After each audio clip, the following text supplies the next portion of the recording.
Yes, तो next question फिर से आपकी स्क्रीन पर है। आप वीडियो को पॉज करके क्वेश्चन को अटेम्प्ट करो। आपको क्वेश्चन में बोला गया था कि ए, बी और सी ये 3 पर्सन्स हैं जो कि किसी काम को 15 डेज में ए कंप्लीट करता है, 30 डेज में बी करता है, 40 डेज में सी करता है। अगर मैं ओवरऑल वर्क निकालूं तो ओवरऑल वर्क आपका हो जाएगा 120। तो ए जो है इसकी एफिशिएंसी बन जाएगी आपके पास 8, बी की एफिशिएंसी 4 और सी की एफिशिएंसी जो है वो 3 हो जाएगी।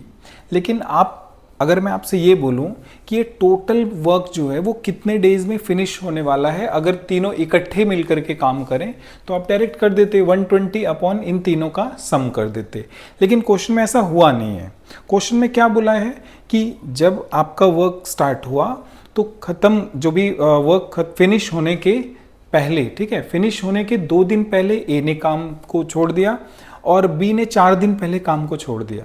अब आपको ओवरऑल तो पता नहीं था कि वर्क जो है वो कितने डेज में फिनिश होने वाला है।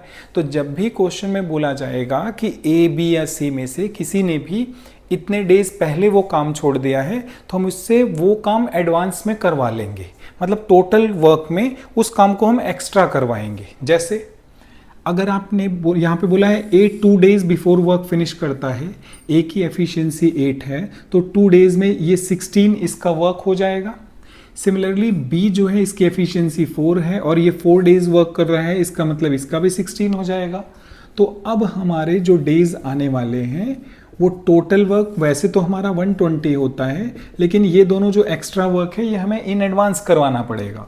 तो ये हो जाएगा आपके पास 32 और डिवाइड में तीनों कंप्लीट टाइम के लिए काम करेंगे तो 8 और 4 12, 12 और 3 15 आ गया आपके पास। जैसे आपने 15 देखा आपका ये 2 ऑप्शन तो एलिमिनेट हो गया, इन दोनों में से कोई आपका आंसर होगा। अब अगर आप देखोगे तो ये हो गया आपके पास 152 डिवाइड में 15। अब 152 है, इसका मतलब 10 तो होना चाहिए, ये 12 है, ये हो नहीं सकता, यही आपका आंसर है। ठीक है, तो इसके बाद नेक्स्ट क्वेश्चन है हमारा कि कोई कंपनी थी 15 में 6000 आइटम्स को उसने सेल करा। उसके बाद नेक्स्ट ईयर उसका सेल 5% इंक्रीज हुआ और उसके नेक्स्ट ईयर में 12% इंक्रीज हुआ। तो फाइनल सेल उसका कितना था? तो देखो आप 6000 था, ठीक, अगर उसका मैं 5% इंक्रीज करवा दूं तो देखो 6000 का जो 5% आपके पास आएगा वो सीधा सीधा 300 रुपीज आ जाएगा, मतलब 300 आइटम्स आ जाएगा। तो टोटल आपका जो सेल है 2016 में वो 6300 का हो गया। नेक्स्ट ईयर फिर से जो सेल है वो 12% इंक्रीज हुआ है, ठीक है, 12% इंक्रीज हुआ है सेल, तो इसका 12% आप निकाल लो।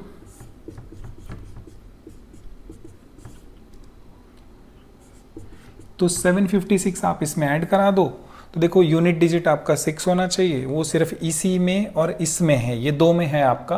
लेकिन जब आप 6300 में 700 ऐड करो तो 7000 तो वैसे ही हो जाता है, तो इसलिए ये आपका करेक्ट आंसर है। ठीक है, यस। तो नेक्स्ट क्वेश्चन फिर से आपकी स्क्रीन पर है, आप वीडियो को पॉज करके उसे अटेम्प्ट करो, फिर मैं उसका सॉल्यूशन आपको प्रोवाइड करता हूँ। तो इस क्वेश्चन में आपसे ये बोला गया था कि पी और क्यू एक पार्टनरशिप में है। पी का जो इन्वेस्टमेंट है वो क्यू से 600 रुपीज़ एक्स्ट्रा है और पी का जो इन्वेस्टमेंट था वो 5 मंथ्स के लिए था और क्यू का इन्वेस्टमेंट जो था वो 10 मंथ्स के लिए था। तो एक चीज़ हमेशा ध्यान रखना आप कि जो प्रॉफिट का शेयर होगा वो हमेशा कैपिटल मल्टीप्लाई ड्यूरेशन, इसका जो रेशियो होगा उस रेशियो में प्रॉफिट शेयर होता है। तो अगर मैं मान लेता हूँ कि ठीक है, क्यू ने इन्वेस्ट करा था एक्स, इसने इन्वेस्ट करा था एक्स प्लस 600, तो अगर इसके प्रॉफिट का जो रेशियो होगा, जो कि आपको यहाँ पर मेंशन है कि P और Q का जो प्रॉफिट का रेशियो है ये 75% है, इसका मतलब ये 3/4 होता है। अब P का जो प्रॉफिट होगा वो क्या होगा? Investment multiply time. तो P का जो इन्वेस्टमेंट है वो है x प्लस 600 मल्टीप्लाई टाइम है 5 और Q का जो है वो है x और ये 10 मंथ्स के लिए। आप अगर इसको कैंसिल आउट करते हो तो ये 2 आएगा, ठीक, 2 से ये कैंसिल आउट हो जाएगा। तो आप जब इसको सॉल्व करोगे तो ये हो जाएगा आपका 3x is equal to 2x plus 1200। तो यहाँ से x की वैल्यू आपके पास 1200 आ जाएगी। इसका मतलब जो क्यू था इसका इन्वेस्टमेंट कितना था?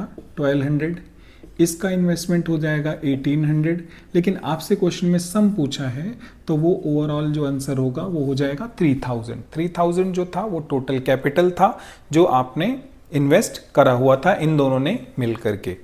इसके बाद हम लोग आते हैं अपने नेक्स्ट क्वेश्चन पे। आपको एक रेशियो मेंशन है और इसकी वैल्यू आपको फाइंड आउट करनी है। तो जब आप इसको क्रॉस मल्टीप्लाई करते हो तो यहाँ से आप खुद ही चेक कर लो, ये बन जाएगा 2p + 3q should be equal to 6p - 9q। अब ये 9q को आप इधर लाओगे तो ये बन जाएगा 12q और इसको उधर लेके जाओगे तो 4p। तो इसका मतलब p और q का जो रेशियो आ रहा है आपका वो 12/4 या बोले तो 3:1 आ रहा है। इसको अगर मैं इसमें सब्स्टिट्यूट करता हूँ तो देखो p की जगह पे 3 रखो 9, q की जगह पे 1 रखो 3, ये हो जाएगा 3 × 1, तो ये हो गया 12/3, जिसका आंसर आपके पास 4 आ जाएगा जो कि आपका रिक्वायर्ड आंसर है। ठीक है, तो चलते हैं अपने नेक्स्ट क्वेश्चन पे। आपको बोला हुआ है इस चीज़ को आपको सिंप्लीफाई करना है और आप चेक कर सकते हो कि सारे ऑप्शंस में स्क्वायर लिखा हुआ है। तो जब भी आपके पास स्क्वायर होता है तो फॉर्मूला क्या होता है आपका a² + b² + 2ab। इसका मतलब a और b का हमेशा स्क्वायर होता है। अगर आपको रूट दिया है तो भी आप स्क्वायर करने के बाद रूट हट जाएगा ऑटोमेटिकली। तो मुझे ये देखना है कि मैं इसमें से किसको सिंप्लीफाई करूं कि ये आंसर मेरा आ जाए। तो आप a² और b² को सम, जो आपका a² और b² है आपको उसके सम को कैलकुलेट करना है बस। वो अगर 9 आ गया तो हमारा आंसर करेक्ट हो जाएगा। आप चेक करो, इसका स्क्वायर और इसका स्क्वायर करोगे, इसका स्क्वायर करोगे 6 आएगा, इसका स्क्वायर करोगे तो ये 12 आएगा, सम करके 18 तो नहीं आएगा, तो ये तो ऑप्शन नहीं हो सकता।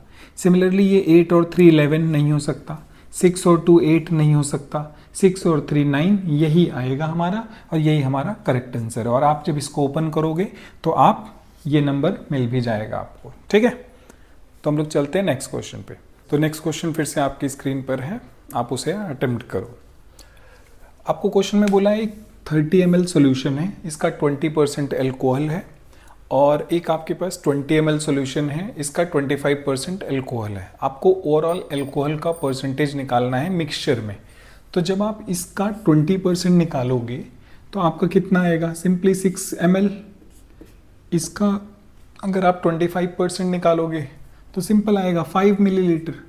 ओवरऑल मिक्सचर है आपका 30 + 20 50 ml, मल्टीप्लाई 100 आप करोगे तो ये आपका कैंसिल आउट होकर के ये आ गया सीधा 22%। ये आपका अल्कोहल का परसेंटेज होना है ओवरऑल मिक्सचर में। नेक्स्ट आपको इसकी वैल्यू कैलकुलेट करनी है। तो देखो ये cos 60 है, इसकी वैल्यू 1/2 होती है। ये है cosec 30, sin 30 आपका 1/2 होता है तो cosec 2 होगा। cot 45 1 होता है आपका, माइनस sec 30 की वैल्यू आपकी 2/√3 होती है। यहाँ पर स्क्वायर दिया हुआ है तो ये 4/3 हो जाएगा। क्योंकि यहाँ पर थीटा सेम है, tan और cot आपस में एक दूसरे के रेसिप्रोकल होते हैं तो ये कैंसिल आउट होकर के सीधा 1 आ जाएगा आपके पास। अब ये आपके पास 2 हुआ, आपके पास ये 1 हुआ, ये हो गया 3 प्लस 1/2 माइनस 4/3। जब आप एलसीएम लोगे तो 6 आएगा, तो ये आपका 18, ये आपका 3 आएगा और ये आपका 8 आ जाएगा। तो देखो ये हो गया 21 - 8, ये आपका 13/6, ये आपका रिक्वायर्ड आंसर है। तो ये कुछ क्वेश्चंस थे हमारे जो हम लोगों ने कुछ टॉपिक्स कवर करे थे इससे पहले क्वांट के, तो उससे रिलेटेड ये कुछ क्वेश्चंस थे। आई होप ये क्वेश्चंस आपको समझ में आए हों। अगर इनमें आपको कोई डाउट आता हो तो आप वीडियो के कमेंट सेक्शन में आप कमेंट कर सकते हो। बाकी आप सपोर्ट करने के लिए आप चैनल को सब्सक्राइब कर सकते हो और अपने फ्रेंड्स के साथ शेयर कर सकते हो, जिससे वो जो है वो आप बेस्ट सॉल्यूशन का बेनिफिट वो भी उठा सकें। बाकी आपको कोई अगर डाउट आए इससे या कोई और रिलेटेड टॉपिक में अगर आपको कोई डाउट आता है तो आप कमेंट सेक्शन में अपनी क्वेरी को रजिस्टर कर सकते हो।